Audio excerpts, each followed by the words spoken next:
ಏನು ತಿಂಡಿ ಇದು ಅಂತ ತಿಳಿಯುವಷ್ಟರಲ್ಲಿ ತಟ್ಟೆ ಪೂರ್ತಿ ಖಾಲಿ ಮಾಡಿರ್ತಾರೆ. ಯಾಕಂತಂದರೆ ಅಷ್ಟೊಂದು ಅದ್ಭುತವಾಗಿದೆ ಈ ವಿಶೇಷವಾಗಿರುವಂಥ ಗೋಧಿ ದೋಸೆ. ಇದನ್ನ ಮಾಡೋದಕ್ಕೆ ನಮಗೆ ಬೇಕಾಗಿರೋದು ಒಂದು ಸ್ವಲ್ಪ ಆಲೂಗಡ್ಡೆ. ಒಂದು ಆಲೂಗಡ್ಡೆನ ನಾನು ಕ್ಲೀನಾಗಿ ಸಿಪ್ಪೆ ತೆಗೆದು ಈ ಥರ ಕಟ್ ಮಾಡ್ಕೊಂಡಿದ್ದೇನೆ.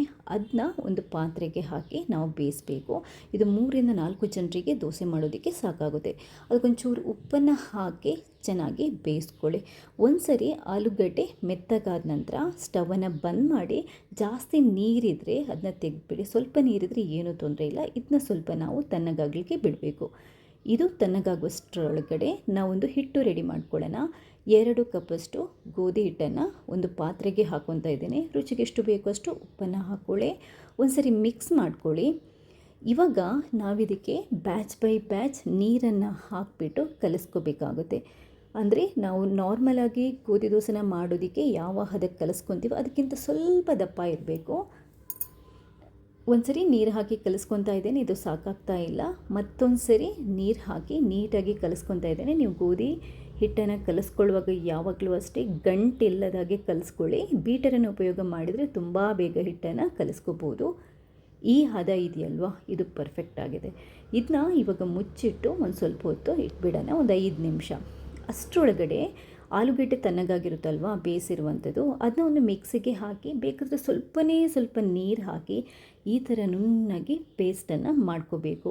ಹಸಿ ಆಲೂಗಡ್ಡೆ ಬೇಡ, ಬೇಯಿಸಿರುವಂಥದ್ದೇ ಒಳ್ಳೆಯದಾಗುತ್ತೆ. ಇವಾಗ ಸ್ಟವ್ ಮೇಲೆ ಒಂದು ಬಾಣಲೆನ ಇಟ್ಬಿಟ್ಟು ಸ್ವಲ್ಪ ಕಾಯಿಸ್ಕೊಂಡು ಒಂಚೂರು ಆಯಿಲನ್ನು ಹಾಕ್ಕೊಂಡು ಸ್ವಲ್ಪ ಜೀರಿಗೆ ಮತ್ತು ಸ್ವಲ್ಪ ಸಾಸಿವೆ ಹಾಕೋಬೇಕು. ಸಾಸಿವೆ ಮತ್ತು ಜೀರಿಗೆ ಸಿಡಿದಾದ ನಂತರ ಒಂದು ಈರುಳ್ಳಿನ ಕಟ್ ಮಾಡ್ಕೊಂಡು ಹಾಕ್ಕೊತಾ ಇದ್ದೇನೆ. ಒಂದು ಹಸಿಮೆಣಸಿನ್ಕಾಯಿ ಮತ್ತು ಸ್ವಲ್ಪ ಕರಿಬೇವನ್ನು ಚಿಕ್ಕದಾಗಿ ಕಟ್ ಮಾಡ್ಕೊಂಡು ಹಾಕ್ಕೊಳ್ಳಿ. ಇದನ್ನ ಚೆನ್ನಾಗಿ ಫ್ರೈ ಮಾಡಬೇಕು. ಹಾಗೆಯೇ ಒಂದು ಟೊಮೆಟೊನ ಚಿಕ್ಕದಾಗಿ ಕಟ್ ಮಾಡ್ಕೊಂಡು ಹಾಕ್ಕೊಳ್ಳಿ. ಒಂದು ಸ್ವಲ್ಪ ಮಿಕ್ಸ್ ಮಾಡ್ಕೊಳ್ಳಿ. ಸ್ವಲ್ಪ ಉಪ್ಪನ್ನು ಸೇರಿಸಿ ಒಂಚೂರು ಮಿಕ್ಸ್ ಮಾಡ್ಕೊಳ್ಳಿ. ಯಾಕಂತಂದರೆ ಟೊಮೆಟೊ ಮೆತ್ತಗಾಗಬೇಕು.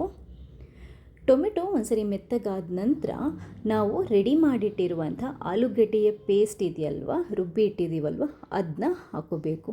ಅದನ್ನ ಹಾಕ್ಕೊಂಡು ಒಂದ್ಸರಿ ಇದರ ಜೊತೆ ಈ ಟೊಮೆಟೊ ಈರುಳ್ಳಿ ಎಲ್ಲ ಫ್ರೈ ಮಾಡಿ ಇಟ್ಟಿದ್ದೀವಲ್ವ, ಅದ್ರ ಜೊತೆ ಮಿಕ್ಸ್ ಮಾಡ್ಕೊಳ್ಳಿ. ಕ್ಲೀನಾಗಿ ಮಿಕ್ಸ್ ಮಾಡ್ಕೊಳ್ಳಿ. ನಿಮಗೆ ಒಂದು ಸ್ವಲ್ಪ ದಪ್ಪ ಅಂತ ಅನಿಸಿದರೆ ನಾವೊಂಚೂರು ನೀರನ್ನು ಹಾಕೋಬೇಕಾಗುತ್ತೆ. ಇದಕ್ಕೆ ಚಿಟಿಕೆಯಷ್ಟು ಅರಿಶಿನ, ಒಂದು ಸ್ವಲ್ಪ ಗರಂ ಮಸಾಲೆ ಪುಡಿ, ಸ್ವಲ್ಪ ಖಾರದ ಪುಡಿ, ಚೂರು ಬೆಲ್ಲ ಹಾಕಿಬಿಟ್ಟು ಸ್ವಲ್ಪ ನೀರನ್ನು ಹಾಕಿಬಿಟ್ಟು ಕ್ಲೀನಾಗಿ ಮಿಕ್ಸ್ ಮಾಡ್ಕೊಳ್ಳಿ.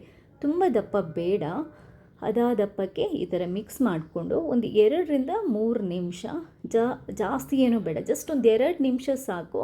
ಈ ಥರ ಮಿಕ್ಸ್ ಮಾಡಿಕೊಂಡು ಕೊನೆಗೆ ಒಂದು ಸ್ವಲ್ಪ ಕೊತ್ತಂಬರಿ ಸೊಪ್ಪನ್ನು ಸೇರಿಸ್ಕೊಂಡು ಮಿಕ್ಸ್ ಮಾಡ್ಕೊಳ್ಳಿ. ನೋಡಿ, ಸೂಪರ್ ಆಗಿರುವಂಥ ಆಲೂ ಮಸಾಲ ರೆಡಿಯಾಗಿದೆ. ಇದಕ್ಕೆ ಬೇಕಾದರೆ ಒಂದು ಸ್ವಲ್ಪ ಉಪ್ಪನ್ನು ಸೇರಿಸಿ. ಆಲೂಗಡ್ಡೆ ಬೇಯಿಸುವಾಗ ಹಾಕಿದ್ದೇವೆ, ಟೊಮೆಟೊ ಮೇಲೆ ಉಪ್ಪು ಹಾಕಿದ್ದೇವೆ, ಗೋಧಿ ಹಿಟ್ಟಿಗೆ ಉಪ್ಪು ಹಾಕಿದ್ದೇವೆ. ಆದ್ದರಿಂದ ಉಪ್ಪು ಯಾವಾಗಲೂ ನೋಡ್ಕೊಂಡು ಸೇರಿಸಿ. ಉಪ್ಪು ಸಾಕಾಗಿಲ್ಲ ಅಂತಂದರೆ ಮಾತ್ರ ಸೇರಿಸಿ. ಇದೊಂಚೂರು ಅಂದರೆ ಇಳಿಸ್ಬಿಟ್ಟು ತಣ್ಣಗಾದ ನಂತರ ಈ ಮಸಾಲ ಇದೆಯಲ್ವಾ, ಈ ಹಿಟ್ಟನ್ನು ನಾವು ಏನು ರೆಡಿ ಮಾಡಿಟ್ಟಿದ್ದೀವಿ ಅದಕ್ಕೆ ಈ ಮಸಾಲನ ಹಾಕೋಬೇಕು. ಹಾಕ್ಕೊಂಡು ಕ್ಲೀನಾಗಿ ಕಲಿಸ್ಕೋಬೇಕು. ನಿಮಗೆ ಕಲಿಸ್ತಾ ಈ ಹಿಟ್ಟು ಏನಾದರೂ ದಪ್ಪ ಇದೆ ಅಂತ ಅನಿಸಿದರೆ ಸ್ವಲ್ಪ ನೀವು ನೀರನ್ನು ಹಾಕೋಬೋದು.